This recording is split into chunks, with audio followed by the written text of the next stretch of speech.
direct from the web. It's Billy Masters Live. And now, please welcome your host, Billy Masters. Oh my God, another show. Hey everybody, welcome to Billy Masters Live. Of course, I am your host, Billy Masters. Thank you, Monica. Today is Thursday, April 7th. You know what? It just hit me. Tomorrow is Big Daddy's birthday. Big Daddy Masters, happy birthday, Big Daddy. Oh my God, I'm going to have to call him tomorrow. You know, he's starting, David will understand, he's going to be 89.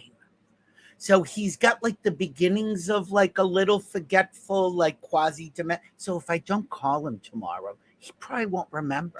I could call him a week later and say, oh, I haven't talked to you since your birthday. I could convince him that I was a good son. Anyway, welcome to Billy Masters Live.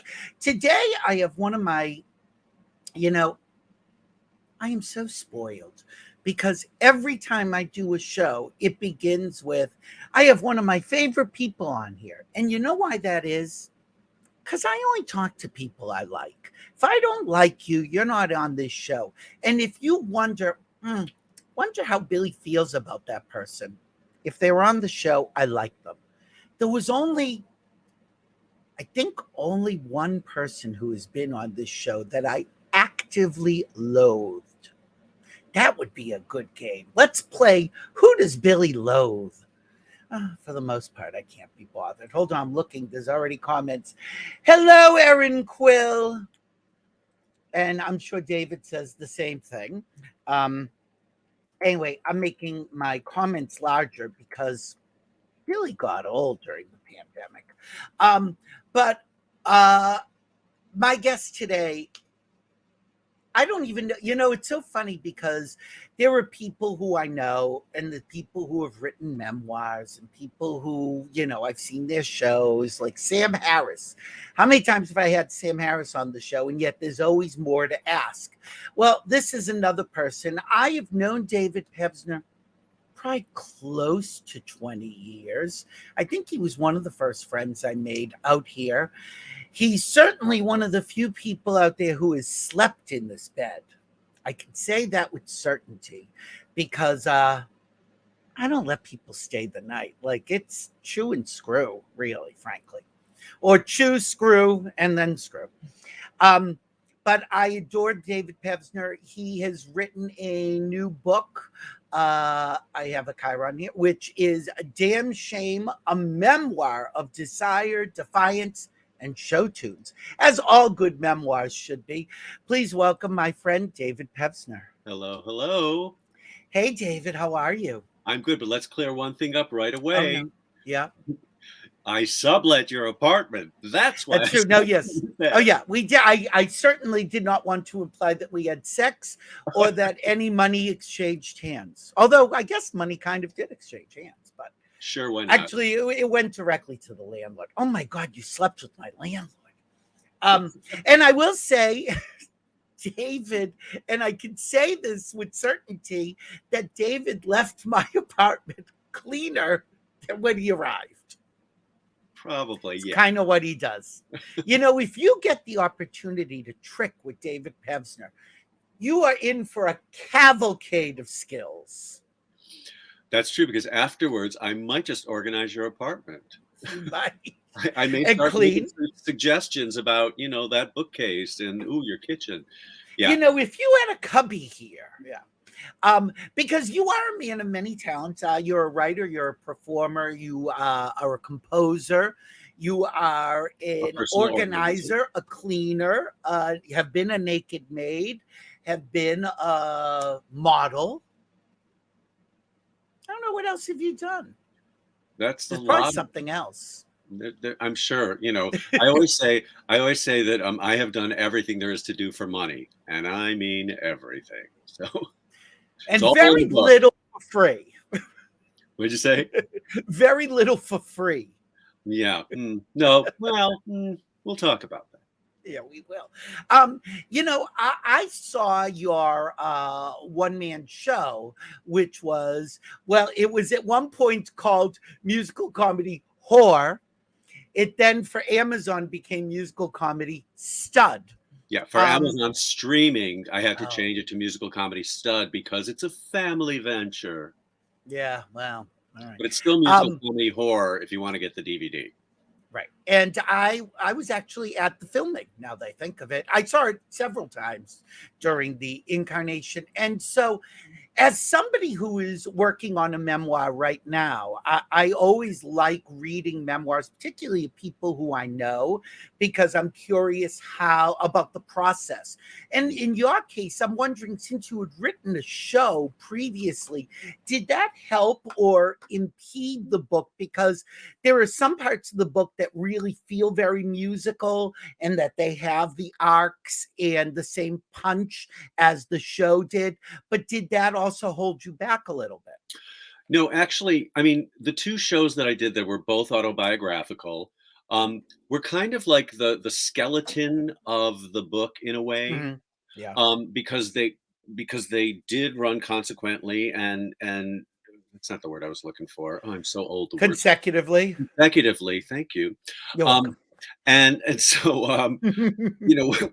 I was able to kind of use those as like the basis, but there's so much more, as beyond it, before it, during it. And what my editor said to me was, David, what plays on the stage doesn't necessarily play on the page.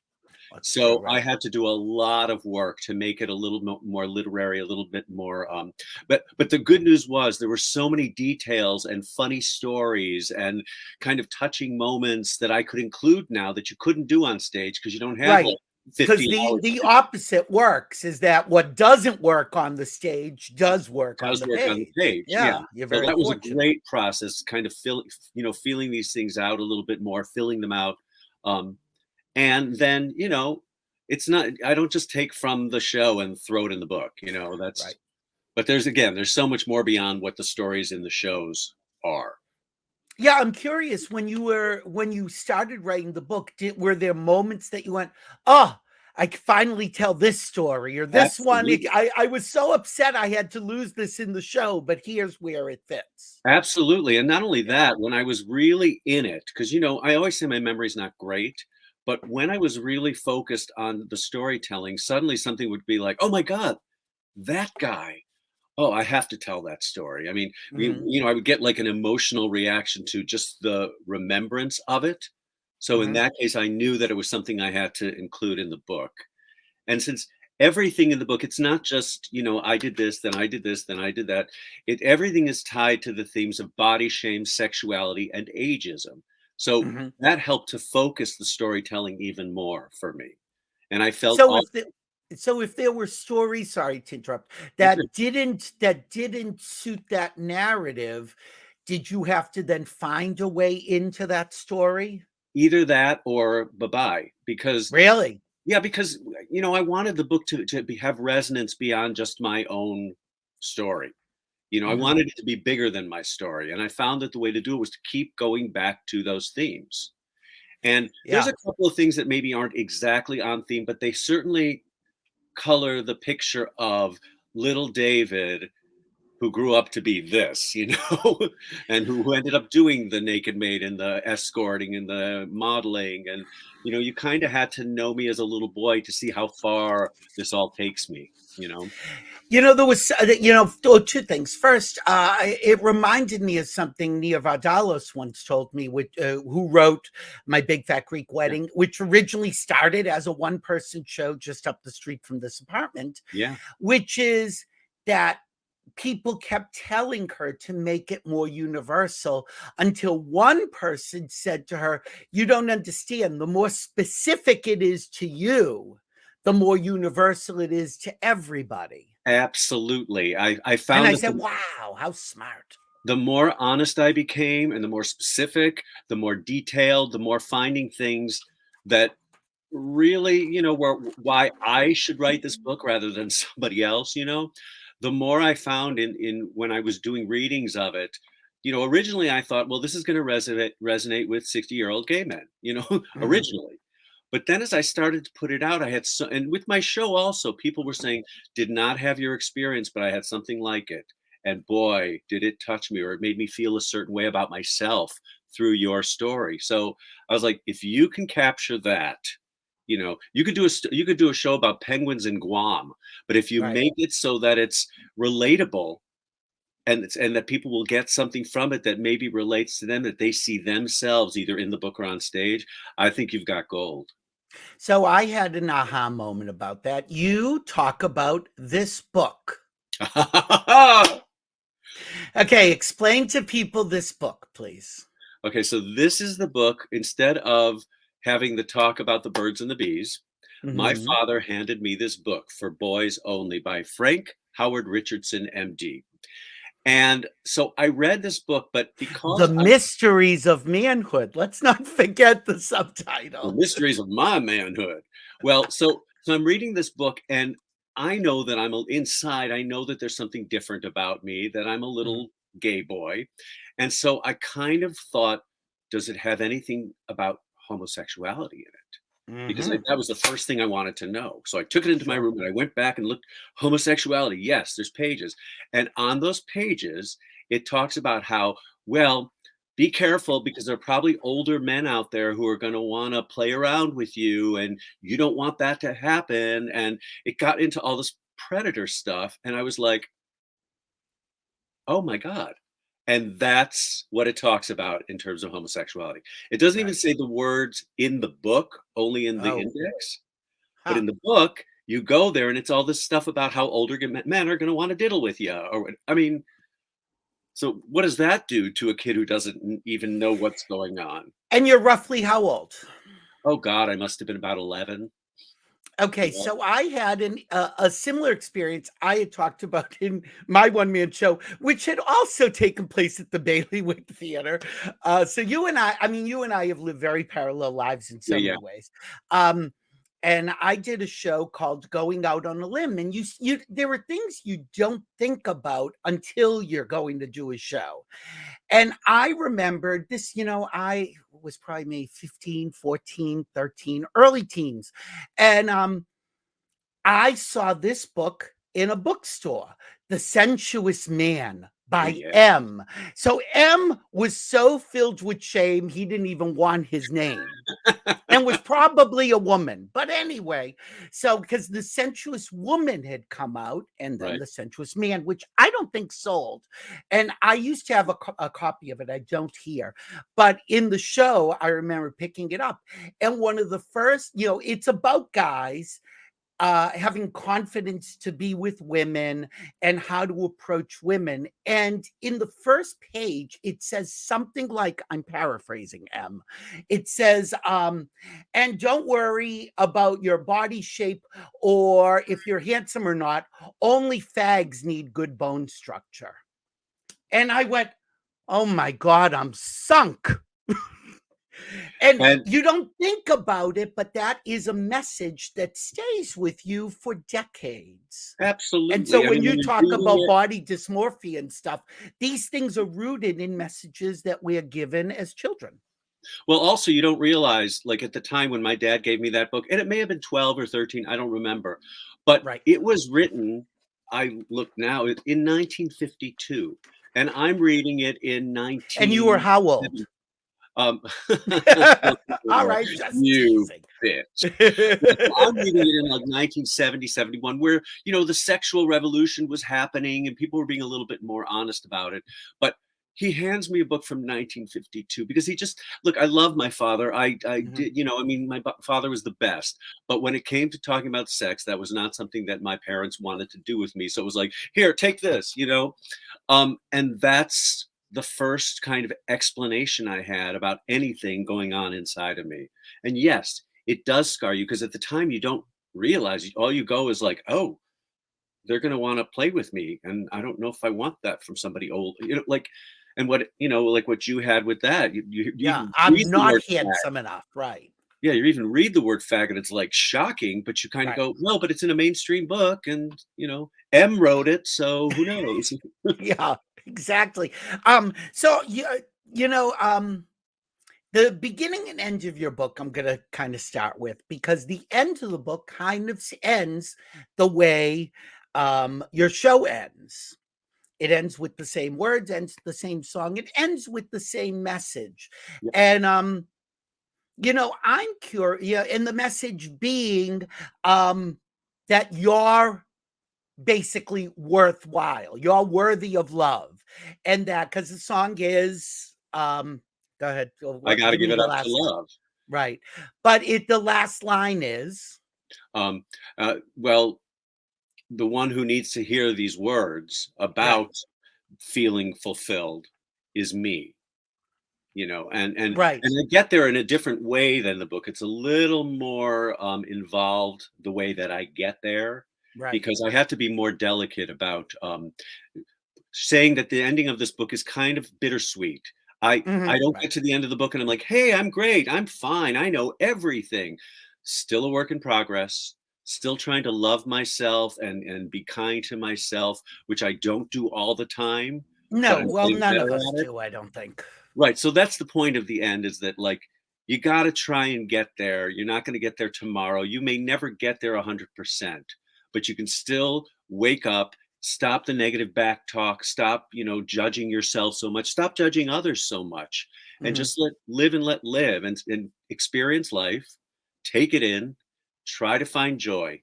It's See, now I take it a little differently, and again, that's the good thing about songs and books, is that everybody reads it differently.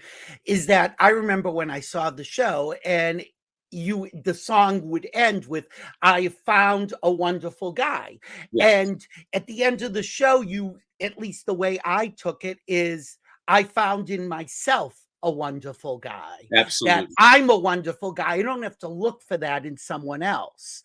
And But the difference in the show, mhm. where it's the lyric of the song, "I found myself a fabulous guy," which I Okay. sing a lot. I found myself, but in a very kind of benign way. But at the end, the idea, yes, is that I have found myself a fabulous guy, and that guy is me. I don't say that guy Mhm. is me, but in the Right. book, I say I found myself, and then I go away from the lyric and You say, do. or at least I'm finding myself Mhm. a fabulous guy. The journey continues. In the So show, I do needed you to end it. yeah, so do you feel taking out, the structure and the way it was written, do you feel the same way at the end of your book as you felt it when writing the show? Or have you changed? I've definitely changed, because I'm a little more open to the idea that I'm still a work in progress, Mhm. you know? And so, and at the end of the book, I hope that people will feel the same way, that you never stop learning, you never stop exploring yourself, your fantasies, this, that, the other thing. So, because the book was so much about these themes of body shame, sexuality, and ageism, yeah, Mhm. I do feel a little different at the end of the book. And I do feel Mhm. like I wrote it differently, because I don't really talk. I mean, I talk about shame in the show for sure, but the Sure. book really goes into the various kinds of shame. You know, um, And what causes it, and what it causes in you. yeah, and I'm not an expert. All I do is I share my experiences and how they affected me. But You're no M.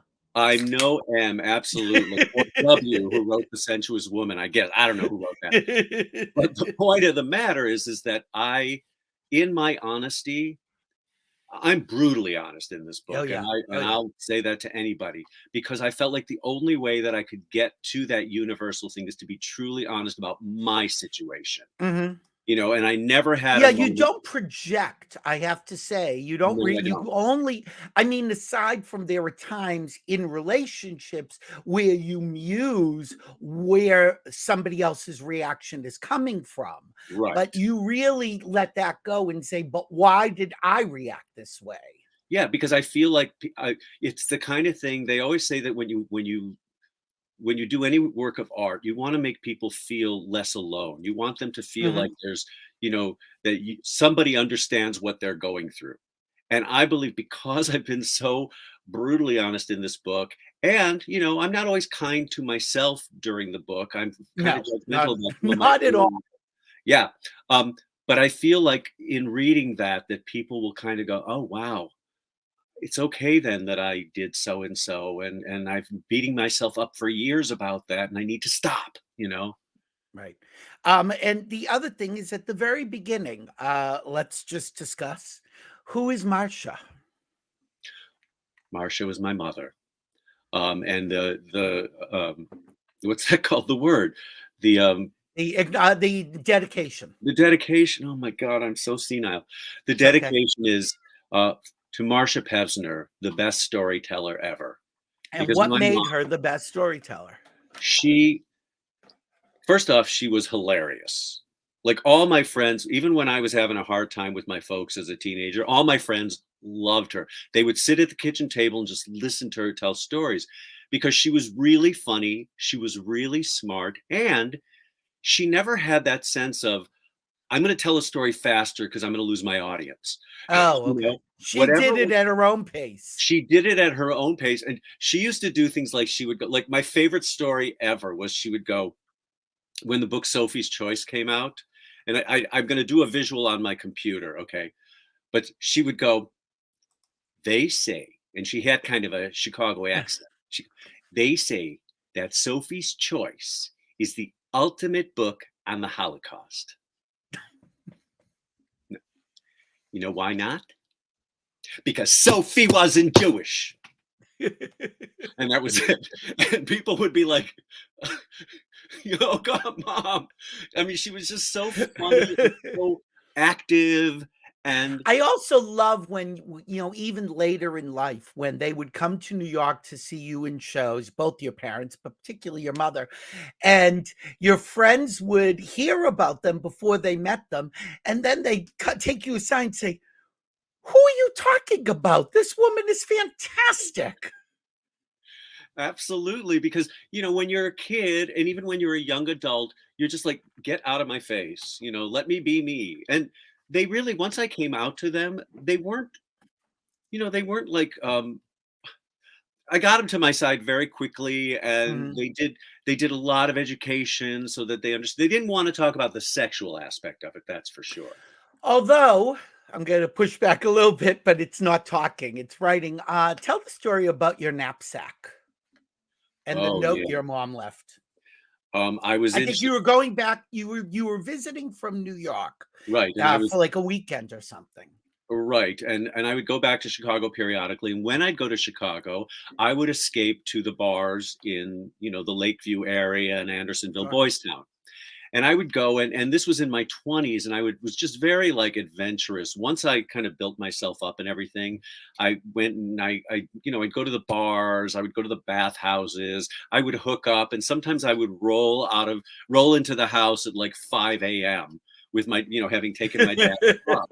And my father was up very early every day, so I would come in at 5 a.m. and there he was, sitting reading the paper, and he'd be like this. So one time I was leaving and I check in my backpack and there was a note, and it was my mother, and she wrote like on rulers. So she would send a note, but she would do it really straight lines, with a Right. ruler. And I don't remember the exact words of the whole note, but it said something like, it was questioning my behavior.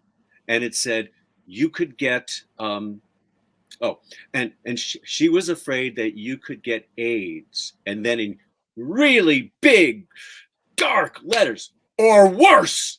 And I was like, at the time, I was like, what's worse than AIDS? But I think she meant like, you know, Die. Oh, I think killed. Yeah, right. yeah, I think that's what she meant. So I had that note for years, and when I was putting this book together, I was looking for it. I keep everything, but I couldn't find that note because at the time I was like, but then like a few years later, I just thought it was hilarious because they really cared. They couldn't come out and talk to me and say, we worry about your behavior and just be Mhm. careful. She stuck a note in my knapsack and I Right. discovered it. And, my mom and dad were the best. They were the best. We didn't maybe talk about certain things, but I knew that I would never lose their love no matter what I did. And I did some stuff that tested it. Yeah, well, the one thing I found so interesting was that, you were you were two things at the same time, as of course we all are. On one hand, you want to be accepted, you want to be acknowledged, you want them to see everything. But on the other hand, you're like, oh, do I really want them to see this show? Or I know this is going to be hard for them and this is going to be a problem, but I still want them to see it. And I love the story when your mom went to New York to see you and party, which was written by our friend David Dillon. Yes. Yeah. So my mom originally, when I told her I got the show, first off, Party started in Chicago, where my folks are from, where they live. Mm-hmm. And so when I got the New York production of it, which was kind of a big deal, it was going to be a high profile off Broadway show. I said to my mom, so I got a role in this new off Broadway show that actually played in Chicago before. Maybe you've heard of it. It's called Party. And she goes, Party? Party? I don't know Party. So I get the gig. I tell her what it is because in the end, by the end of the show, everybody's naked. Okay. Right. It's kind of a truth or dare thing. And it's very fun and very, kind of heartwarming and everything. And my mom was like, well, you have to excuse me if I don't come to see this one because I'm not comfortable. She said, I don't care about seeing everybody else naked. I just don't want to see you naked on stage. And I was like, I understand. I totally understood. I wasn't going to force anything. Sure. So she's coming to New York for a convention for her women's Jewish organization. Mm. And she said, I would like to come see the show. And To bring some of the gals. No, yeah, exactly. Exactly. Miriam would love it. So she said to me, so I know you're only naked in the last 5 minutes of the show. Tell me a cue that I can leave then. So I'll just leave during that. I was like, that's fine. That's fine. So at the show, it turns out that if she left, it would open the darkness of the door and light would slice in. And so she was like, I can't do it. So she was stuck. And I didn't realize that, but she was stuck. So she watched the rest of the show like this. And then which is only like 5 minutes. 5 minutes. Right? Yeah. But then she looked over at the fire sign, the behind the plexiglass that shows where the fire marshal comes and everything. And she could see the lead guy reflected. So she watched the rest of the show like this. The lights went black. She went like this. And finally, I had a robot. So she did her due diligence coming to see me in a show. It wasn't her favorite thing that I've ever done, but she came. And it was the same thing with Naked Boys Singing. I was just going to say, there was a show she liked even less. Oh my God, yeah. So when I wrote songs for Naked Boys Singing, it became this big, huge hit. And when I was in, so I tell a pretty funny story about her listening to the songs with me in the book. That's just, it goes just south because of how there's a line in one of the songs, The Perky Little Porn Star, where he talks about how he can get over his guilt and be a porn star. And the line is, and he is from Skokie, Illinois. Illinois. Like, so that my mom, when she listened to this song, she was like, oh, this is probably true. And there's a line in the thing where it goes, how he can continue to do it and not feel guilty. He goes, I continue giving head and pretend that mom is dead and my conscience and my sphincter can relax. So we're both listening. We played it on David, you got an imagination. But we're playing it on the CD-ROM. They didn't have a CD player. And my computer, we're staring at the computer like a radio in the 1940s. She hears that lyric and she goes, huh. Like that. That's it. We didn't talk about any of it, but she did come to see the show, and afterward, I asked her how she liked the show. I asked her if she liked the show, and she goes, "Oh no!" Like she was smelling like bad straightened shoes. But she went. She was something else. My mom was the best, truly. And you lost her recently. How many years ago? Yeah, just 2019. I mean, really, it's and again, again, as somebody whose parents are still alive and in their 80s. I'm sorry, 2017. My dad was 2019. Well, that's what I was going to get to, is that, my dad is going to be 89. My mom's going to be 81. Oh, wow. And so I'm reading this and I'm like, this is, again, the universality of it. And how you said, well, she died and I kind of expected that at least I'd have dad. That didn't happen. No. Usually, look, my dad was very, had a lot of life in him, was just as ornery as could be. And we thought after my mom passed that, he would go on and on and on. Yeah. But as often happens with people who are together for so many years, 65 years, my parents, Sure. they they were married 65 years. They, he passed 13 months later, and Mhm. and he had liver bile duct cancer. But when my mom passed, at least I knew nothing about that, and I believe that the cancer was um, triggered when he lost her. You So know, in response to his grief. I believe that, Yeah. because then it was fast. Both of my parents, there wasn't a lot of time between Well, both of them very ill. died of cancer. What kind of cancer did your mom have? Well, she had various kinds, Oh, okay. that she had been dealing with over the years. Oh, really? So hers was in the ether, as they say. Yeah, yeah, and it's my high school girlfriend came up to me at the shiva for my dad, Mhm. and she gave me a kiss, and she said, "Well, you're in the orphan club." And then she Yeah. goes, "It's a really shitty club to be in." And I just started bawling because, I thought my parents were going to go on forever because they were those kind Right, of of people. course. They had such a surroundings of, like, they did everything. People loved them. They had tons of friends. They traveled. They just did everything. And I just thought they were going to go on forever. And I think I took that for granted. Yeah, it's funny. I have a friend who, will say to people, my mom died unexpectedly at 88, and they're like, "Well, did you think she was going to live to 108?" But you don't think of it that way. And having older parents, I understand. I want to go back to Party because Party was also came at a time in your life where the escorting began. Right. Um, and you know, you've been so open with people. I don't even remember, frankly, when I knew you escorted, but and there was never, I don't think, a conversation. It just, well, also given the people I'm friends with, who would think it would be an issue? Um, but I'm curious what led you, now that you look back on reflection, was it sort of a perfect storm of developing the body, having the insecurity, getting the attention, getting paid, the danger of it, the taboo? I mean, did everything kind of hit at the same time? You pretty much captured it. And Yeah. then it was now, because I was 36 years old at the time, I Oh, that's thought true. nothing's gonna Which happen. seems so young right now. I know, but back then it Yeah, you wasn't, were the old. mid-90s. And Right. so I think it was the thing that brought it to the perfect storm was the ad that I saw in HX magazine for a service called Maturity Escorts, actively looking for older guys to be male escorts. Which was rare. Which was very rare. Everybody was Yeah, 22 years old and, Jake sure. Huey looking or porn starry looking.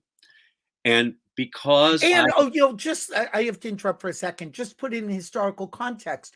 We had come out of a time where people in their 30s and 40s either didn't look so hot or were dead.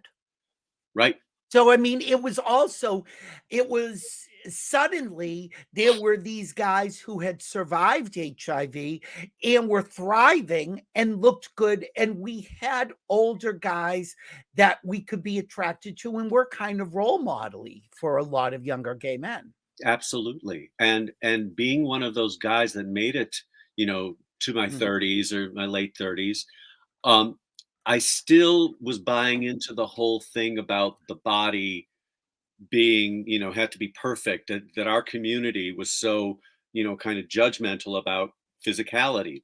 Right. So when I went built up my body to pass, when I could make it into the glitz of the Gatorati, Mhm. um, up here I was still kind of the skinny, ugly Jewish kid.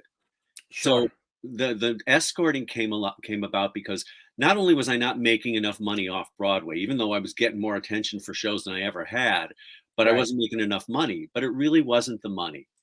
It Right. was can I be the kind of guy that somebody would pay money to have sex with? It was something I wanted to find out. And rather than go about my life going, gee, I wonder what would have been, I saw that ad and went, boop, and it Mhm. was time. And I dove in, had the interview, which was bonkers. Yeah, and I'm Every- not gonna get into it, but and in the show, I mean, people, you really need to get the DVD and the book because you describe things in the book very vividly and very cinematically, but you actually could see you reenacting the interview in and the I and one-man show. the audiobook version of it, being able to read Oh, it myself was also really fun. oh, I don't have that. Well, Okay, it was a get lot of that. fun. But it was just, I got the gig and it was not what I expected. I loved it. Right. But Loved what's so interesting and not surprising, I guess, to me, because of the people I know and you know, is that the more of these hurdles you jumped yourself through, there were sex parties that would only let you in if you passed muster with like a, like a council with looping saying, and that's clipboards and not doing so this, yeah. good.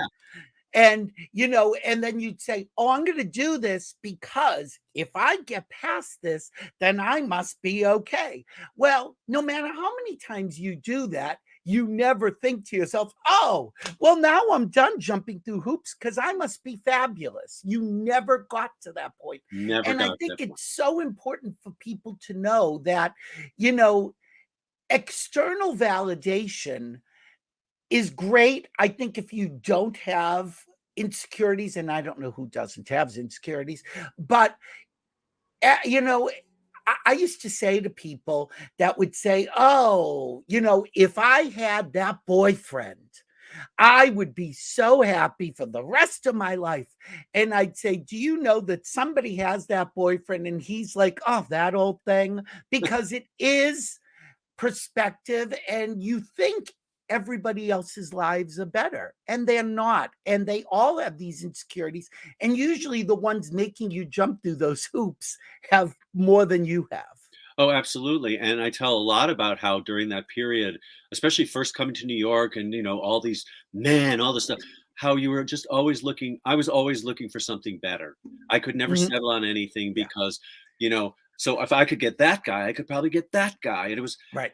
when I think about how small-minded I was back then, it was just what I had to And go. we all are, though. But oh, we got a comment first. Bruce Steele said, I just downloaded the audiobook. Can't wait to listen. Hi, Bruce Bruce. Steele. Oh my One God. of our OGs, really. I Well, mean, Bruce we was have a was group. like a conduit person. When I got to LA, they were very much, I lived next door to them for a little while, To Bruce Bruce and and Chris. Chris.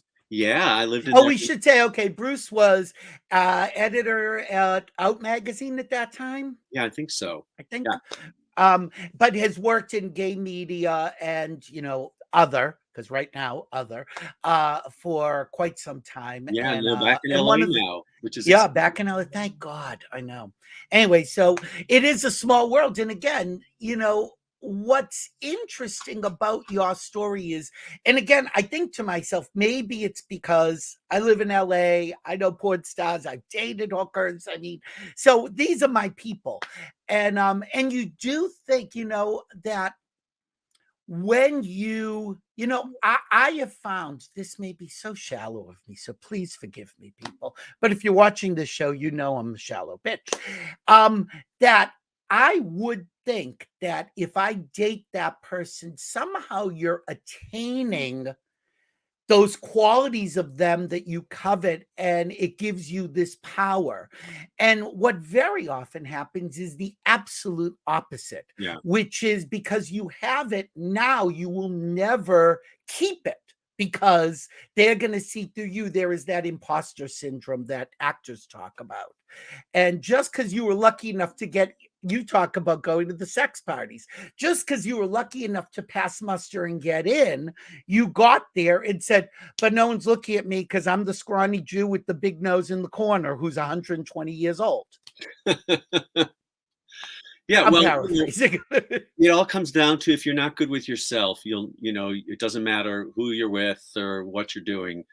You're not gonna you look for validation in the wrong places when you got to look for it from yourself first and foremost. Yeah, It's and something I again, learned. going back to the end of your book is that you have found that wonderful guy in yourself, that you can't look for somebody else to fix you. No, You're fine.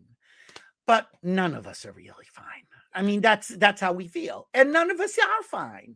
I And had a there's no friend way you could be. I had a friend that I went on tour with, and she joined the tour, and I was so glad because she's one of my favorite people in the world.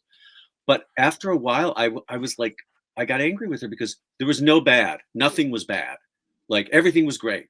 And so when something was kind of not great on my end, I didn't feel like I could talk to her about it because she would go, but oh, it's going to be fine. I don't trust that. I don't trust that, people that everything is fine in everybody's life. You see it on Facebook, you see it on Twitter, and everything's great. But I just, and I know that people don't want to advertise when their lives are not going well. I totally get that. But in a personal relationship, if Mhm. everything's hunky dory all the time, Uh-huh. I can't. You got to go deeper with me, and you got to let me give you the good and the bad. Otherwise, I don't know how I can be friends with you, like real friends. You know? Somebody, a friend of ours, I'm not going to name him, but an actor who works somewhat regularly, had written a post. I don't know, like 2 months ago. I had told so many people about this post that he said, I am down to $235 in the bank. Does anyone have an idea of what I can do aside from acting, because I'm not getting calls and even retail, blah, blah, blah. And, there was that part of me. It's go, oh, how sad. But why is he putting that out there? And somebody else said, well, why shouldn't he? He's Why shouldn't he? asking for help. I'll And tell you. so I, again, was projecting, oh, I would never want people to look at me like that. But we all are like that. Absolutely. Look, I've got, I got a producer for my CD by putting out on Facebook looking for a producer, I Uh mean, huh. it's the kind of thing that I think, but see, that's where you said the judgmental aspect comes on. If you've got the balls to go in a social situation and say, I need help. If you've got the balls, then it is not for us to say, oh, how sad. It's us to say, good for you. And if I think of something, I will send it your way. Because what level of desperation are people at that they want to do that? Or is it just kind of like, I don't know what to do? And if that's the Yeah, case, I have a friend who regularly, well, not regularly, but occasionally will put out on Facebook, any of my friends reading this, I'm still looking for work. And I'll roll the eyes. Oh my God, I hate for people to see you like that. And yet, each time he does it, he gets a call for work. so there you go. So who is it for us to say, oh, poor guy, or, whatever. Just I let know. people got to do what they got to do. My friend Kent Gash, who I love to death, um, Mhm. always said to me, if there's anything physically that you can do to make your life better, then do it. Right. And that falls under that caption. I mean, I'm trying to think if I've ever done anything in such a social way. No, I don't think so. But I mean, But you uh, would. I would, and telling my story too. I put out that I was a male escort, that I'm an erotic model, that I have videos, porn videos that I've started working on, this, that, the other thing. And it used to be I was so kind of like, don't talk about it because people are going to judge me, and now, And people did. and That's they the did other thing. You survived that. totally There are times that, there was one agent who's your commercial agent who said, oh, we got a call that you're doing this. Can you take it down?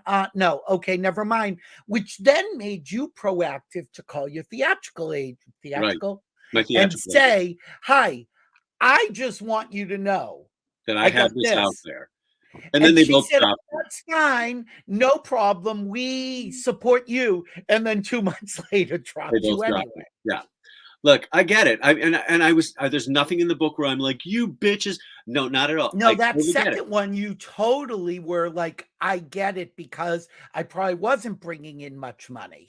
Yeah, at the time. And so I was, Yeah. whatever the case, wherever they drop me, I get it because as I talk about in the book, it gets back to the polarization of sex and how people sex and nudity and how the opinions run the gamut.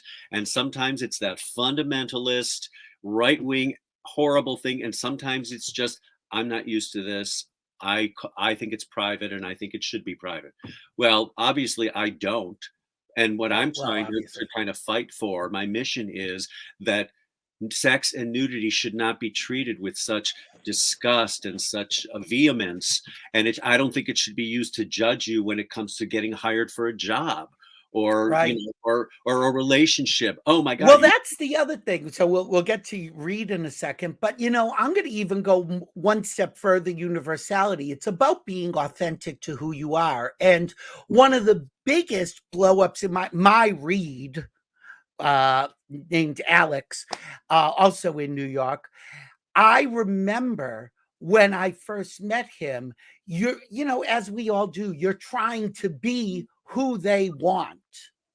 Well, Yeah. eventually they're going to see who you are, and either they want that or they don't. And you can't be who somebody else wants 24/7 long term. It's never going to last.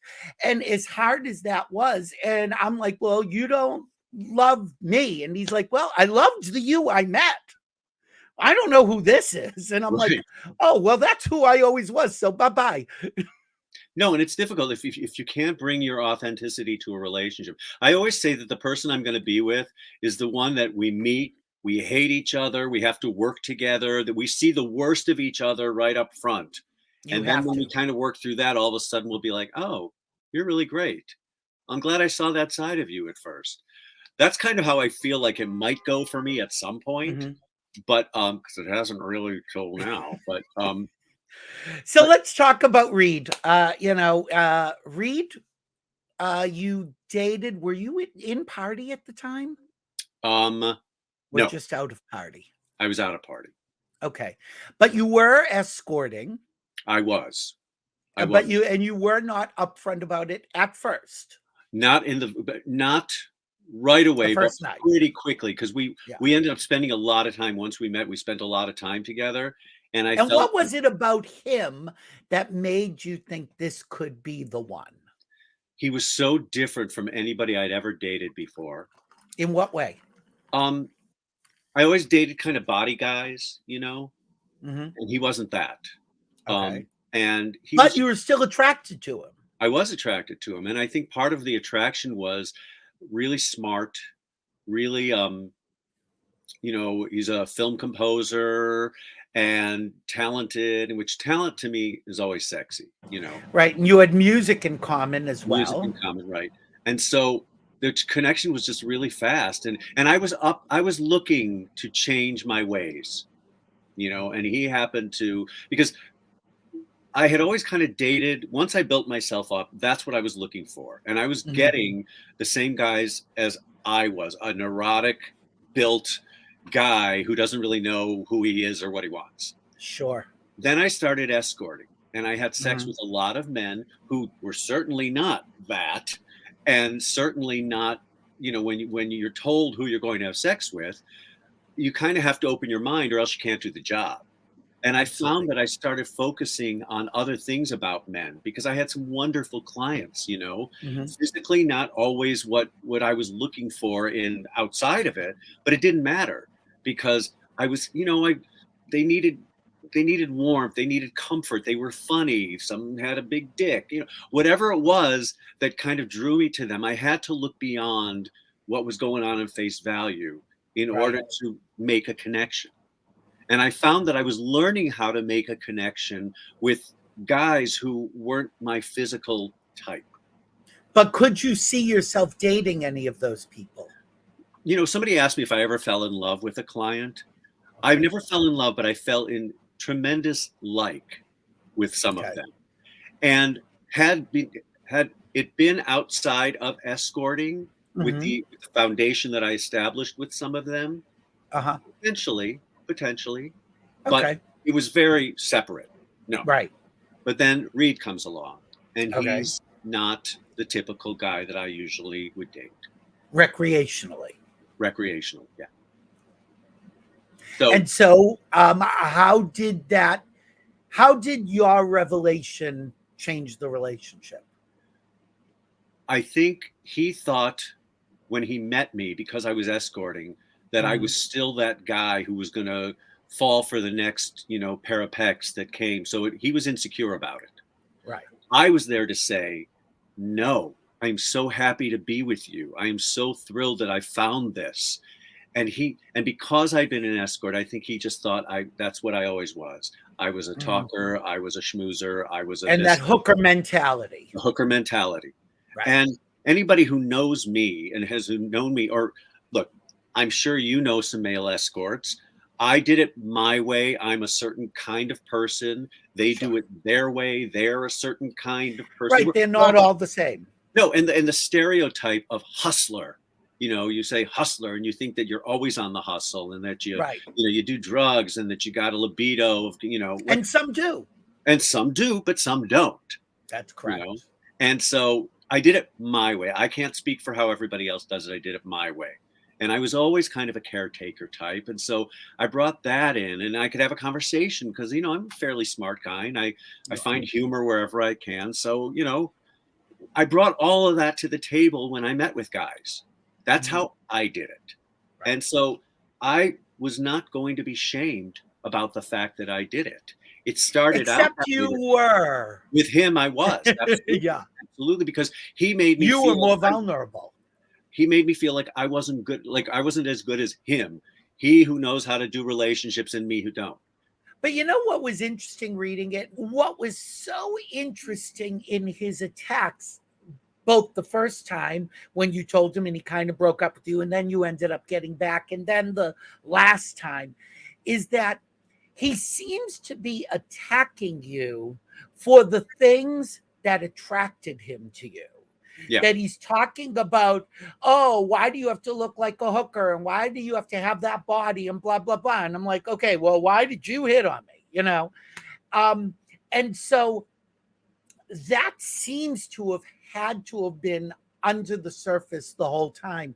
And yet it did last, 14, 16 months? Yeah. Well, I mean, he could profess to say that he knows how to do relationships. He's more interested in the mind, but I know for a fact it was my body that first got him. I know it, maybe it was a combination, but the body had a lot to do with it. So, well, I always say that in a bar, you don't see somebody's personality. You don't see somebody's intellect. You're attracted by the face or the body, but it takes those other things to keep them talking to you, unless you're just looking to hook up, in which case just a body is fine. Well, and at the end of the relationship, he could refer to me as a trophy boy. And I was like, first off, I'm 9,000 years old. Secondly, it's not like I'm a GQ model or anything like that. But he tried to belittle me by saying all I was, after all this time we were together, was just this physical arm candy. Yeah. And exactly. And it's not like I was like, I never considered myself that good looking or that well built. But maybe he did. Maybe he did. Yeah. That's what I got out of it, was that, whenever you're attacked, it really says more about the other person's issues than yours. And I didn't know that until the end of the relationship. Well, that's where I learned. Had you known that earlier, could you have made that work, or would you have ended it? And I would have gone. Okay. Because I say later on, and even now when I see how people are in relationships, and sometimes they're very, even if they've been together 20, 25 years, they're very respectful. There's, they get little tips, but the ones who talk to each other like, I can't believe you fucking did that again. And you're such an idiot. Somebody talked to me that way, I'd be out of there as fast as possible. And I learned that from how he spoke to me back then. Which is interesting, because at the very beginning he was doing that, and you were begging him to take you back. Yeah. So your self-worth and your state of mind was so different at the very beginning. And also, one thing that I just kept thinking as I read the book, I'm like, boy, I'm hearing, even taking the escorting completely out of the equation, I'm hearing a lot about tricks and hot guys and recreational sex, but I'm not hearing about relationships. Yeah. And, you say when you get to Reid, you're probably thinking to yourself, where have the boyfriends been? Well, I was wondering too. No, there's So once that that was your vulnerability. once that relationship was done, I was like, I am not getting into another shit show like that. Yeah, so I didn't have a relationship for years. And so that was part of it. The other part was, as a struggling artist and not making a lot of money, it is not fun to date people, to put yourself out there when you don't have money. That was my attitude back then. And it was, so I went many, many years without, without a relationship at all, and I was kind of okay on my own because I'm kind of an introvert and I'm kind of a loner, so that. But as I've gotten older and as I've let a lot of that go, I mean, I hate to say that at 63 I'm finally ready for a relationship, but I think I am, because I honestly don't know, had I had a real relationship before, like, the events of the book, I don't know that I would have handled it well, because Well, I we didn't never really know. want it. Yeah, we never know that there is so much timing involved, that this person, had they come into your life 20 years later, might have been the person. We should just mention again, David Pevsner's book is called Damn Shame, a memoir of desire, defiance, and show tunes. And there's a lot of defiance. You do have a lot of rage and a lot of anger that comes out in very positive ways. You channel it well, but it's definitely there. And some of it is targeted at yourself in the book, where you really come to the why couldn't I or why can't I situation. And could young David say that, or was it just rage and nowhere for it to go? I think it was rage. I don't quite know why there's a lot of rage and what do I do about it. The health, well, it's like, when you think about AIDS in the 80s, how angry we all were because nobody was fucking helping us. Yeah, So and you were right in the thick of it. You're in New York. You just get to New York. You have an apartment. You're hot-ish. You're getting well, hotter. it was before I built myself up that I moved to Right, New York, right. but I was new and like, why But did you were I? young and gay and single. And Exactly. And but before he gets that, can I just ask, because I've had this page in front of me, please tell me that the name Dale Lipschitz is a real name. it's not. Oh. But I knew a Dale and I knew a Lipschitz, but it's not Oh, what okay. I'm talking about. Can you say who Dale Lipschitz was in the book? No. In the book. Oh, in the book? The character of Dale Lipschitz in the He's book. one of the two guys who beat me up a lot on the playground. Right. So I'm wondering, when we talk about rage, are those boys on the playground still in your head? And Absolutely. have they gotten quieter over the years? No. Well, they've gotten quieter because, they've gotten quieter, but it doesn't take much to tap into that anger and frustration. And that story that I tell about in my acting class when I was in college, where we were doing sense memory exercises. Yeah. And this is how close at the vest it is, because we were talking about I don't remember what the situation was, but it was, tell a story about some time when you felt not good, whatever. So I told the story with my eyes closed, and I kind of was the storyteller, telling about how Dale Lipschitz and Gabe Kavinsky would beat me up in class, and they pushed me over. Dale got on his hands and knees. Gabe pushed him over. Pushed me over. I fell on the ground. I got really dirty and my clothes. Anyway, so I tell the story and I'm very kind of like just telling it. So then I'm like, okay. And then the teacher goes, David, what were you wearing? Because I was a real clothes horse back then. Right. And I went, I was wearing my brown corduroy. Yeah. And I lost it because that little detail put me back. And so the story suddenly, after kind of telling it like a storyteller, became very immediate. And I realized how I had never dealt with the anger and the pain that those motherfuckers put on me constant through grammar school. Right. Faggot. Talk about don't say gay. I was called faggot for as long back, as I can remember. And now they want to, like, don't say gay. You know what? they can say faggot as early as they want to, and they don't even know what they're saying necessarily. They just know that. No, they never know. Right. Right. So if you can say faggot, you can say gay, and you can tell the good stuff.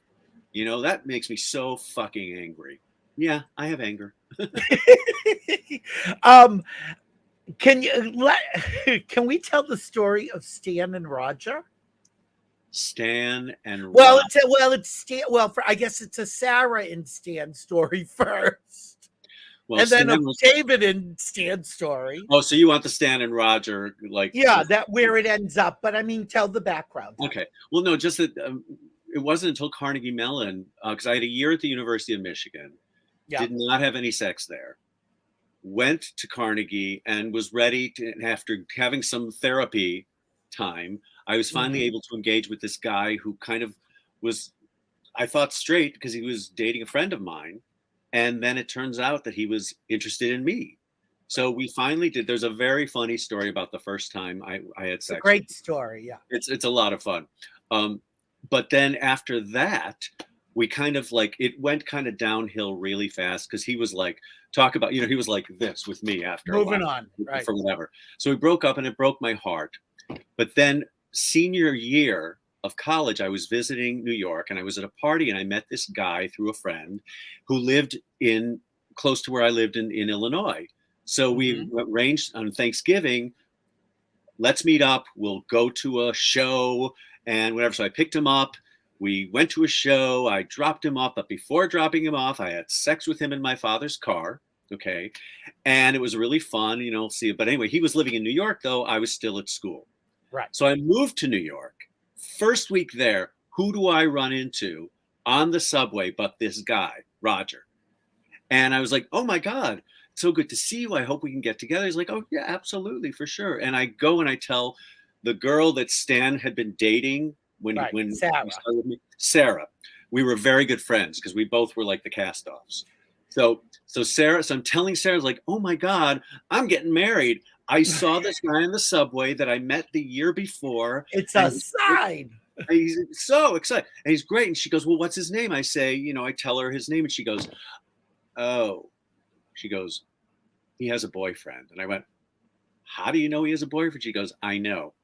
It's Stan.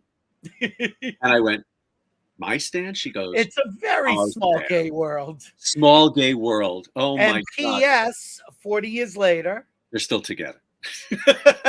that was what killed me about the story. Hilarious. If it's right, it's right. And if it's not, I'm usually involved. But I'm curious. People who, there are people like Sarah and Stan and Roger who I assume have seen the book and they're happy and whatever. Are there people who either you've changed their names, or only mention a first name that have gotten in touch with you after reading the book? I think some people know who they are. Some people don't. And I don't always use pseudonyms. Sometimes I use real names. Yeah. I was very careful about how to do that. Yeah. And my editor going through this. Yeah. And some people have gotten back to me, and I don't know that everybody in the book has read the book. What about the blonde guy in the Jordache jeans who turned into Auntie Mame? Has he gotten in touch with you? Honestly, I kind of think he's not with us anymore. Oh, that's such a great story too. Yeah, he was one of the first kind of like hot gymnasty bodies I ever got to touch when I was in college. And I thought he was one thing. It is, but it shows my judgmental quality because when I met him in the bar, he was shirtless, wearing Jordache jeans. He was your fantasy. What'd you say? He was your fantasy. He was my fantasy. Yeah. And he bumped up against me and pretty much 3 seconds, he's like, let's go to my place. And we did. And we didn't talk much because there was the sexual tension in the air. And I was still kind of like, in my head, the skinny, ugly Jewish boy. So I'm like, oh my God, Eros. I got this blonde Adonis, right? Adonis, yeah. So I go into his apartment and he's like, have a seat. So I sit down on his couch, which had like lots of flowery pillows and, all kinds of everything was just color coded and everything. And in he comes and he eschewed the Jordache jeans, and he was wearing a big white caftan. And in the book, I say it's like suddenly Mame makes her entry. and at first I was a little like kind of turned off by that. And then we kind of got down to it. But the way that I judged him in terms of my masculinity scale, I think about that now and it's just cringy. But what was funny about it was because I was so kind of bottled up, I did this thing where I wouldn't just have sex with somebody. I had to get to know them a little bit. So he comes over in this caftan, and I'm a little shocked, but I was like, I'd still like to get to know you a little bit. And he goes over to his Barca lounger, sits down like this, and goes, "What do you want to know?"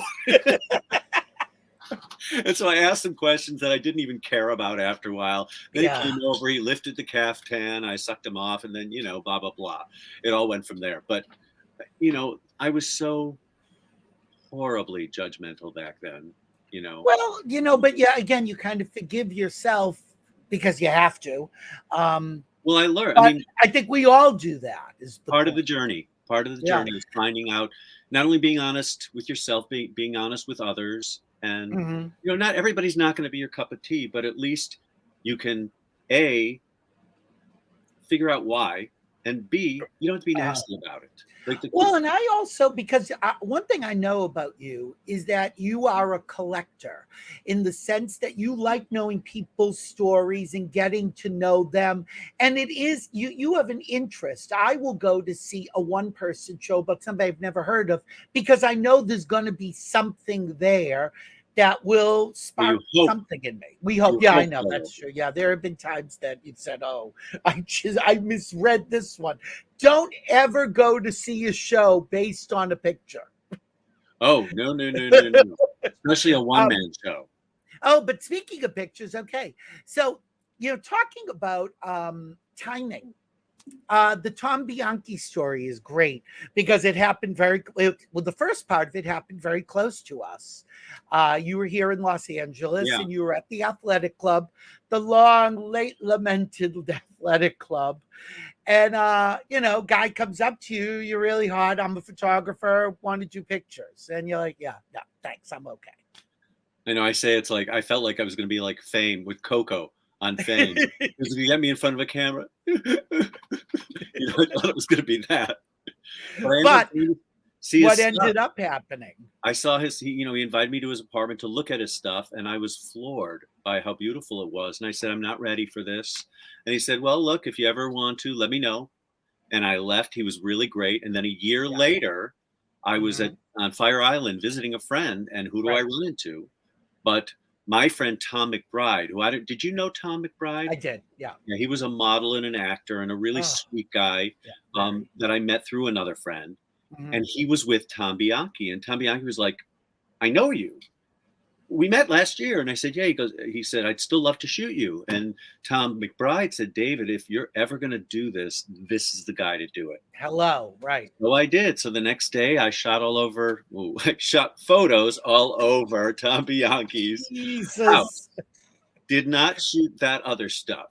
No. And it was a great experience. Let's PS is that, I don't know, a year or two later, you're in a gift shop with your sister. Yes. So one of the shots from that session, an iconic shot, got into his first book out of the studio. And now I didn't want to show my face at the time because I was concerned about my acting career. So it was from my neck to my knees, hairy chest. I had a beard because I was doing Fiddler, and it's in front of an American flag. And that photo is in the archives of Tom of Finland as All-American. So anyway, so it was a neat photo. So a couple of years later, I'm with my sister in Chicago, and we're shopping, and we're at a card shop. And she's looking at cards, and I was going to buy one. And I go up, and there's like a little turnstile that has refrigerator magnets on it. We've all seen those. You got like the drag queen with the funny statement, and the pithy little meme or whatever, or the hot guy with, shirtless guy. And then I see a photo, a black and white photo, fully nude. And I was like, oh, there's cock. And I went, that's me. That's my cock. It was a photo from Tom Bianchi's book that they had leased for a magnet. Uh-huh. And I went two places in my head. One, oh no. And not that anybody would know who I was, but then I also went to, oh, that's kind of cool. Wow. So I And called you showed your sister. I bring my sister over and I go, that's me. And she goes, no, I'm pointing at it. And she goes, why are you showing me some guy's dick? I'm like, it's me. She goes, you. And she got kind of like taken by it. And I could have gone either way, where this like my real life and this life were coming together. Sure. And instead of going to the, it was just something I did, I went, isn't that cool? And she was like this. And so then the guy comes over to pay for the card, I was going to pay for the card. And I was like this. So I pointed it and I went, that's me. As if I was on the cover of Time magazine. And he goes, oh, and he takes it off and he puts it in my hand. He goes, this is for you on the house. Like that kind of thing. And we all started laughing and it was so sweet and funny. But the reason why I tell the story is because that's where I took ownership of it. Well, because your worlds collided, as you know, I certainly would have been embarrassed and made excuses. It's I to my sister, to anybody, but it's where I said for the first time, I'm proud of it. I'm proud that I did that. I love it, and I'm not going to hear anything else. You can judge me if you want. You mentioned that you were on the Fiddler tour. Patti LuPone has classic stories about Topol. I sent her the book, hoping she would. Yeah. Well, I would hope so. I'm wondering. Well, I would say the cupcake story, but forget the cupcake story. Yeah, don't go into that. We'll forget the story of how he would shit on you. But tell the story of Jerome, because it actually goes into this story. Tell the story of the run through in New York in front of Jerome Robbins. Right. So Jerome Robbins had come to Boston when we were on tour. And he went to see a matinee of the show. Went to see Saturday evening. And then Sunday, he gave us notes. And we learned very quickly, you do not question Jerome Robbins. Yeah, there was a girl who kept arguing. No, but here's the thing. The laugh usually works, but and he just went off on her, and Topol was kind of like drawing the show out, doing all kinds of shtick. It was just taking forever. It was awful. Pulling focus. Well, look, he was the star of the show, but when you have a moment, he had so many microphones and spotlights on him that you could barely be seen. So when you had a line sometimes that was like on the other side, you kind of had to do something physical and then say the line because people were not looking at you, Right. So then Robbins came back when we opened in New York, and remember, we were in a studio with him. And again, the show was kind of it was like 45 minutes longer than it needed to be. And he really he was on Topol. He was on everybody to get the spirit of the show back and cut the bullshit. And one of the things, I was playing Mendel the Rabbi's son. It's not a large role, but I loved it. And I gave it everything I got. And I had one moment in the show where I got a really, really nice laugh that he eventually shit on. Topol, because he wasn't getting the laugh. Well, in this rehearsal where everybody was on their best behavior, I kind of did the moment, and Jerome Robbins went, ha ha, like that. And it was one of the best moments of my life, Well, again, because Jerome Robbins is one of the handful of people that a laugh means something from. Me having Joan Rivers say, can I use that joke? It's like that. Right. When you have such respect for somebody who's such a he was difficult and you did not want to cross him. But I'll tell you, the couple of times I worked with him, I loved him because he was all about the work, So yeah. And did you end up, were you able to keep the laugh, or did Topol end up taking that laugh from you? For a while it worked. And then there were times when he would just decide, because he had to participate in the laugh. It wasn't just my laugh, it was something that he had to let me have a moment technically. Of course. It was a moment of time that I needed to be able to say the line, and it always got a huge laugh. And then it was the kind of thing, because he had so much on him, you could start he was Topol. Well, the idea was that I was doing a slow burn that led me into this line that got the laugh. This is technical. So Right. he needed to just kind of be, because he's got 12 spotlights on him. Well, Mhm. in that slow burn, sometimes he would go like this, and the audience would go And back. now they're looking at you, at And him. I they're not mean, looking at, right. yeah. And Right. so the laugh technically would not get what it was, because they're like, what's he going to say? And it's just one of those things when you find a moment that you can do together, that there's like the respect of each other. It's It's brilliant. upstaging. It's pulling focus. I mean, we all know. And, there are ways to pull it back, but then you get into a pissing match and who needs Which that in happened with football? a couple of actors in the show, which Sure. originally I wrote about that, but in talking to the actors, they were like, you know what? There's more to it than what you have, and I Yeah. reserve the right to tell it in my own way. Right. And it's And I my was story fine to with that. tell. Right. I didn't know. I don't know how I didn't know this, that you were in the first few Broadway Bears, not the very first, but Not the very few. early in the Broadway Bears history, because we've done so many shows about that with Jerry and many of the boys. I had no idea that you Yeah. had done it when it was at Splash and Palladium, was it? I think it was Roseland? Oh, it ended up at Roseland, Right. Then I but there guess it was was like, someplace in between, might have been. whatever I say in the Anyway, book is right. I can't remember. okay, but I know the first one was at Splash that you did. So what was that like? Because that you were in on the ground floor of this, and it wasn't what it has become. It must have been a really big deal for you, because in a way it was both of your professions colliding.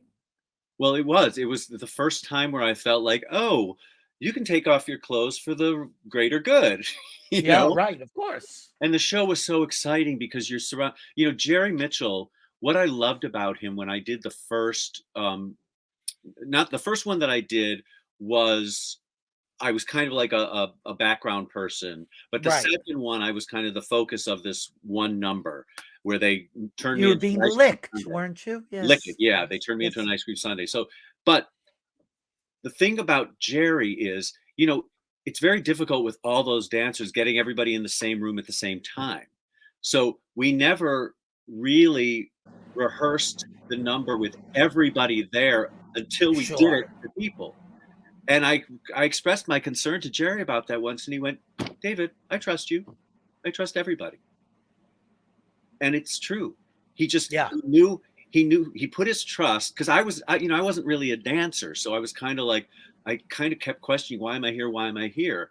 But eventually, with his trust, I knew why I was there, because I could play the moment that he wanted me to do. I didn't mind Mhm. getting stripped down and getting ice cream thrown on me and whatever. And it was like a rock concert. I mean, they were screaming and yelling. It's the best show I've ever been in, you know Right. Which is why everybody keeps going back. and Um, rightfully so. It's so exciting. oh, absolutely. I had no idea now, because I know I have to wrap up. First off, so many of my stories began and ended at Uncle Charlie's. So there's a photo that you sent me. Yeah. And a lot of your stories, I do feel for people who didn't go to some of these places, because I do think they missed out, but that's their problem. I didn't know you worked at 18th and 8th. I did. And I was a regular there. My friend Wendy was a waitress there. I think Philip was a waiter there. I'm amazed that I didn't know you back then. I probably did and didn't remember it. And then, of course, there was Food Bar next door, which we also ended up going to at a certain point. Well, 18 and Yeah. 8 was during the period after I had done Broadway and started to like think that, oh, my career is going to be growing now. And then I got kind of like, I don't really want to do musicals anymore. And I don't know if I'm good enough actor. So I started studying. So while I was studying You again, had to make I money. wasn't working much, but I was working everywhere to make money. I was 18th and 8th. I worked at Raymond Dragon Oh, selling, yeah, of selling course. schmatas. And Yep. I also was a nude model for Columbia University. So I was all over Yeah, in the art classes, in the right. art classes. Yeah. I was all over the place. You did go many times, as I did, to the Gaiety. Donna behind the plexiglass, Oh, I didn't. $7. Did not know her name, but Oh, boy, yeah, well, I knew Donna, who didn't and love that place? oh my God. And it again, you describe it very well. And I think if people really want to have an idea of what it was like, I mean, that was subversive gay life in New York at that Big time. point. In the middle of Times Although, Square. yeah, the other and above a Hojo's. You also mentioned, oh, they just went on my head. The two bars on West Side Highway. Eagle. Spike and the Eagle. So I remember that vividly. There was also a hotel between that block that you could buy rooms by the hour that had plexiglass on the wall. That's all I'm going to say. Oh, I didn't You know need anything to about squeegee this. the room. Oh, yes. Well, you had, because you had an apartment nearby. Oh, yeah, that's true. I didn't need it. I was so Right. close. I was on 23rd between 7th and 8th, and they were Yeah. on, just a few blocks over. West Side Highway, So yeah. And I would be driving in on my way from Boston or to Boston. So it was a you pit needed a stop. room. Yeah. If I was going to find a hookup, I was always the host because I was close. We just got to show people. I'm sorry, I have to. Of all the So this photos I is send you. a young Pevsner. See, So this cute. So was cute. back when I was trying for commercials. Because Yeah, I somebody was just said, going to say, who is this guy? they want real like characters for commercials. So that's the shot that I took. I think I put it into the rotation like 4 times and realized this was not going to get me work. Well, this could get you work, but it was a different kind of work. Now that's how I dressed when I first built myself up. Yeah. Where I was wearing like little tiny tank tops, String tank tops that we all wore. Yep. yeah, little short shorts. That were just like you could see. There's like an inch below my crotch, and that's about it. If that, yes. Yeah, if that. And that's what I wore. I don't know what else I have. Oh, well, there is this. Ah, yes. A little bit of leather regalia. Now, this would be about how old? That's, I think, probably 1990. Okay. Or so, 1990 or 91 with Reid Massagill. That's not the act. That's actually from a contact sheet. But I thought that it was really representative of like what I had, how I built myself up, how I was. I hadn't seen this photo. Yeah. Yeah. I mean, I was even bigger than that at certain points. I know. Yeah. We really haven't talked about so many of your shows, and I apologize to people. Read the book. What can I tell you? One thing I do want to stress, though, because please.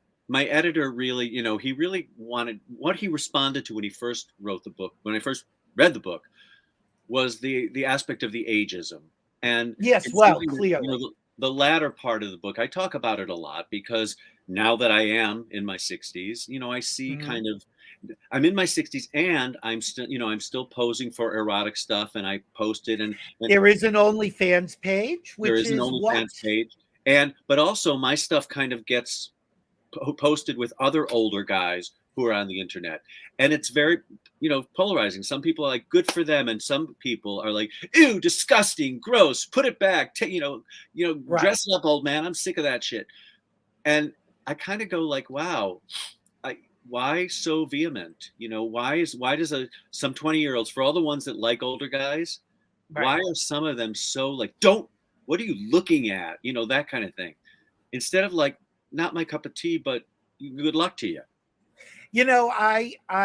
It just, this wasn't a story I was going to tell, but it just reminded me of something. There was an after hours club here in LA, maybe say 10 years ago, that a lot of my friends would go to, like 3, 4, or 5 in the morning.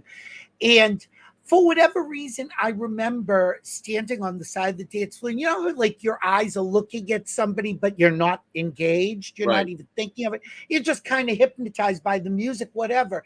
And this guy who was very young came up to me and said, "Why are you looking at me?"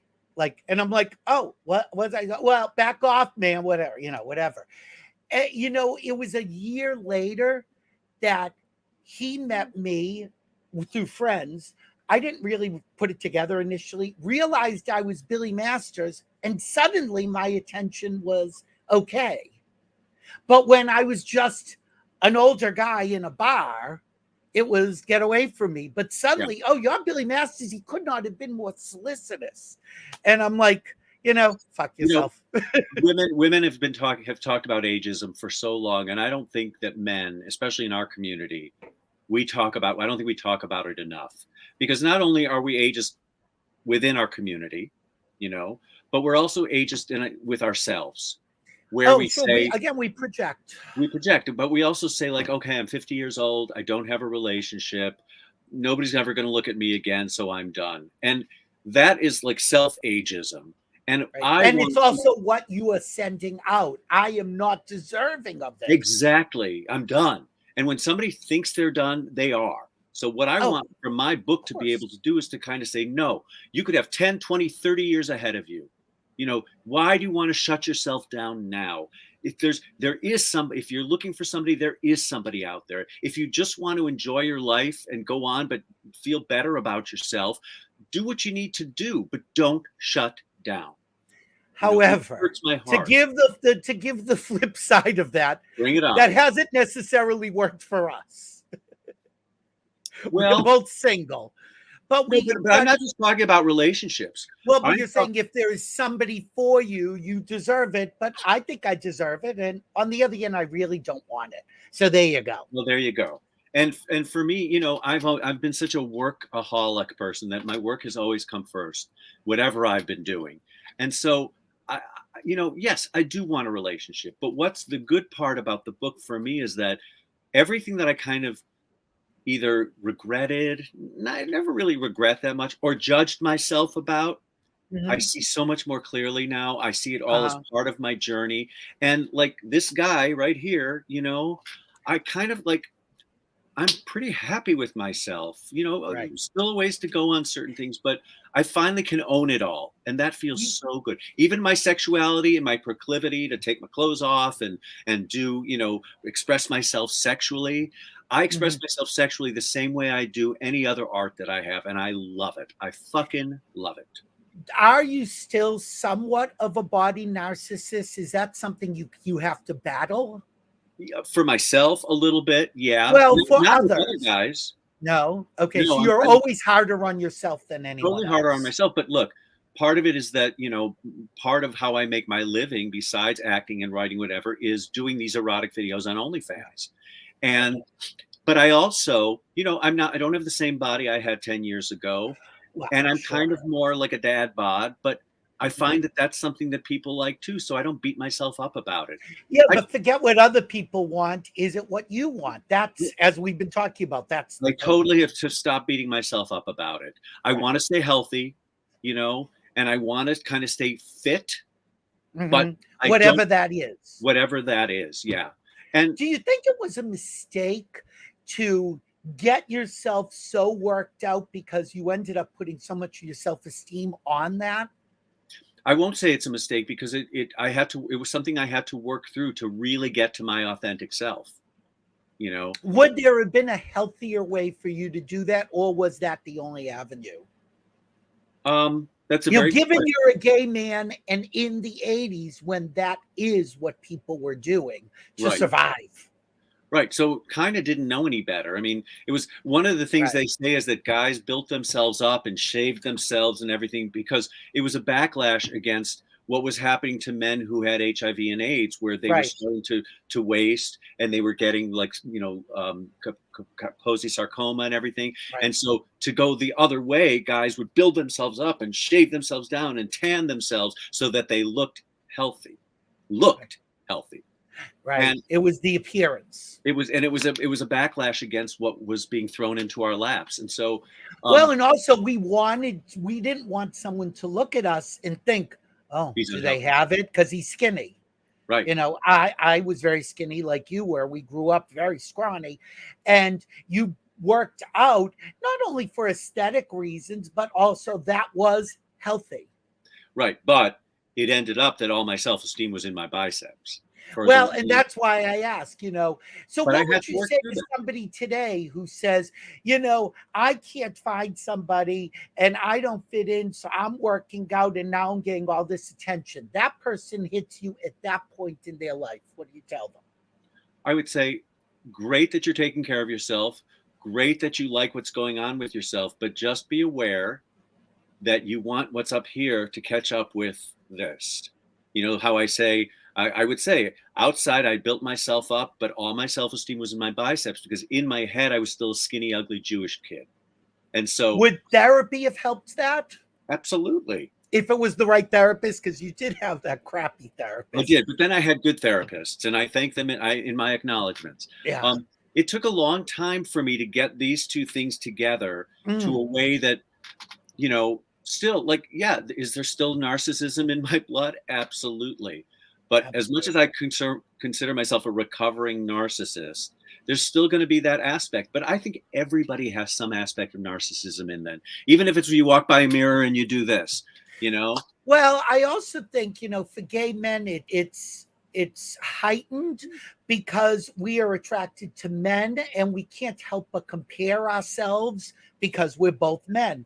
And that first therapist that said to you, all gay men are narcissists, wasn't completely off mark, but you can't just say that. There has to be, okay, what does that mean and what do I do with that? Well, especially when you don't put it into any context. Exactly. I had to go look up what narcissism was. And it was kind of like, fuck you, that's not me. I didn't, because it essentially meant to me that he thought that I was going to look for somebody who looked like me. But I thought I was ugly and skinny. So why would I have looked for me? It was like, you're off base, buddy. You know? Well, you know, it's funny. I remember in high school, I had a teacher, an English teacher, who I I didn't identify as gay at the time, but I remember having a crush on him. And what it was I kind of wanted to look like him. That was my ideal. And so I think as gay men, it's a blurred line between what we're attracted to and what we want for ourselves. So people don't talk about that very much. Right. And I guess the whole attraction thing is really, you do want to be attracted to somebody that's why on the apps, I'm on all the apps. I always have been. I've seen you. Yeah. But here's the thing.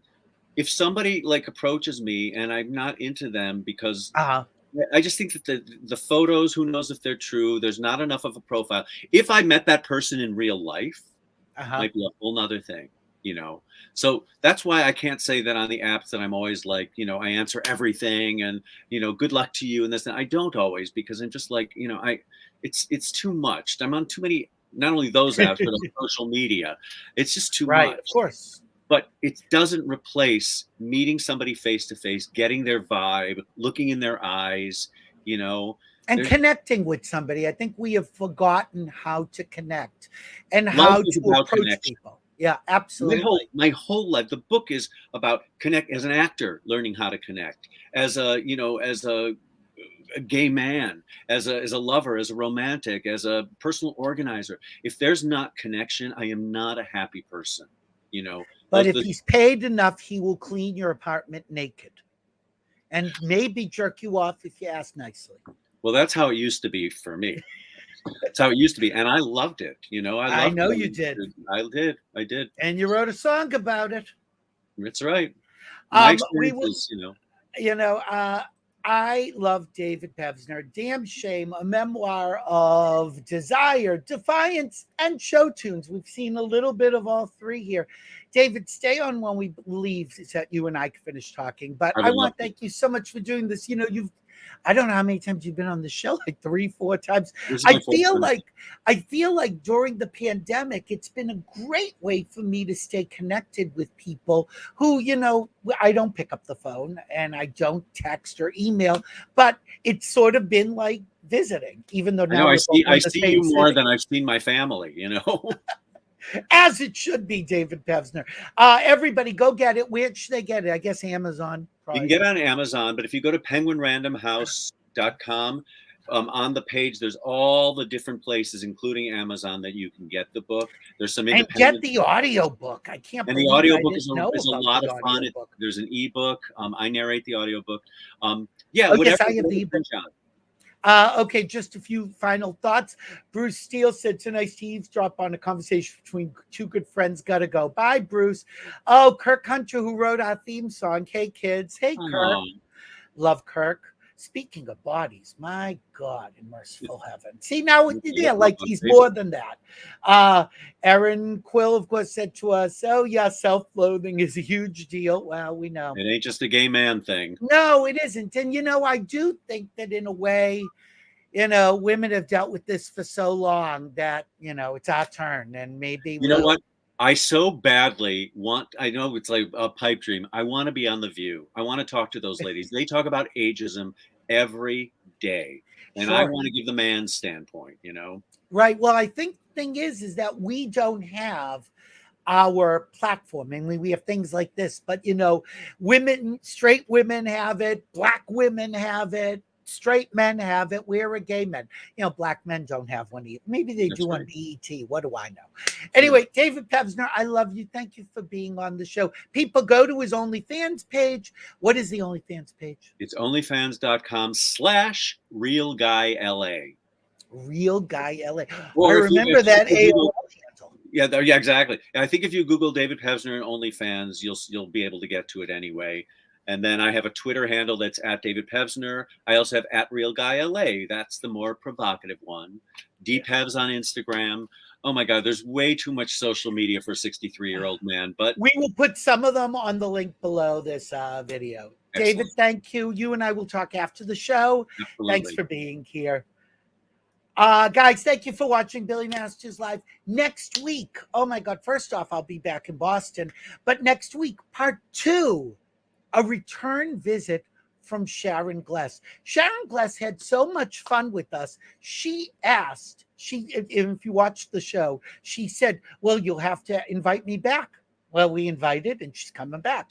So for those of you who said, why didn't we get to the Cagney and Lacey and the Queer as Folk and the Molly Brown and, and her stuff on stage, we're going to talk about all of her professional life next Thursday, the whatever the hell it is, 14th, I guess. So tune in next week. Until then, I am Billy Masters. Thanks for watching Billy Masters Live. And remember, if we're here, we're live. Bye, guys.